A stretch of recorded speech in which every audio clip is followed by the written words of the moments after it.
আয়োজিত আজকের এই মত বিনিময় সভা, যারা যারা ভোটে দাঁড়াবে আপনাদের কাছে আসবে, প্রথমে জিজ্ঞাসা করবেন আপনার পরিচয়টা বলেন। আপনি 3 আসনে কোথায় থাকেন, কিভাবে বড় হয়েছেন, কোথায় ছিলেন, 3 আসনের সাথে আপনার সম্পৃক্ততা কি জিজ্ঞেস করবেন। তাহলে বুঝবো যে মাটির সাথে আপনার একটা সম্পৃক্ততা আছে, এই 3 আসনের সাথে আপনার সম্পৃক্ততা আছে, মাটি বংশের সাথে আপনার সম্পর্ক আছে, এটা জিজ্ঞেস করবেন।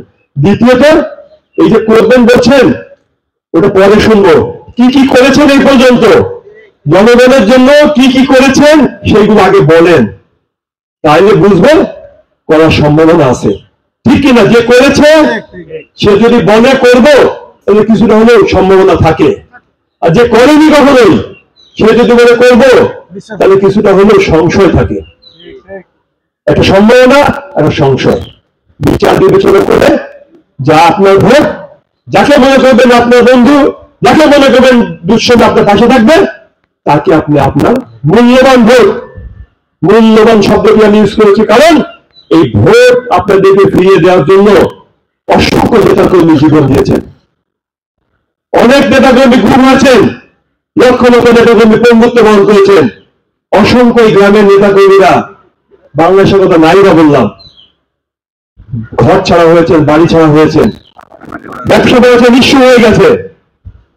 শুধু তারাই হয়নি, তাদের পরিবারও নির্যাতিত হয়েছে, তাদের বাপ মা, স্ত্রীরা, সন্তানেরা তারা অনেক সময় নির্যাতিত হয়েছেন, অপমানিত হয়েছেন।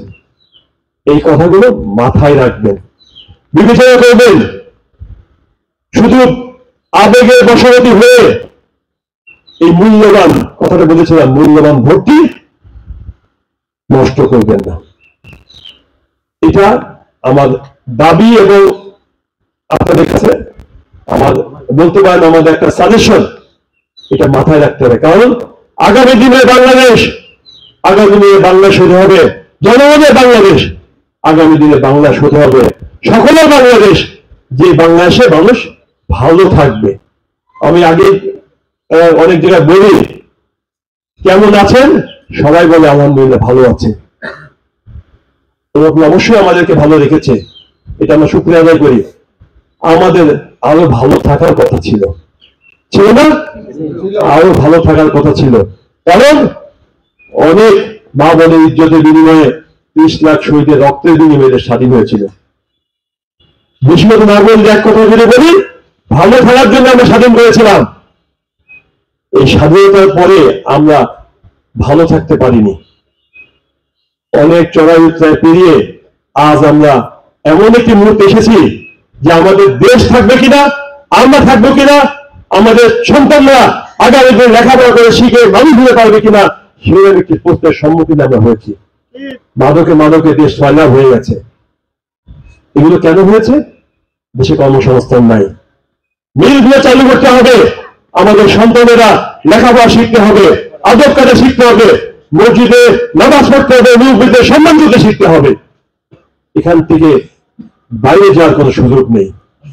সুতরাং ভালো থাকার জন্য এইগুলো বিচার বিবেচনা আপনারা নেবেন, সবকিছু বিবেচনা করে আগামী দিনের সিদ্ধান্ত আপনারা নেবেন। আপনার ভোট আপনি দেবেন, যাকে খুশি তাকে দেবেন, এ কথা আমরা বলেছি ঠিকই, কিন্তু বিবেচনা করে ভোট দেবেন যাতে আপনার মূল্যবান ভোটটি নষ্ট না হয়।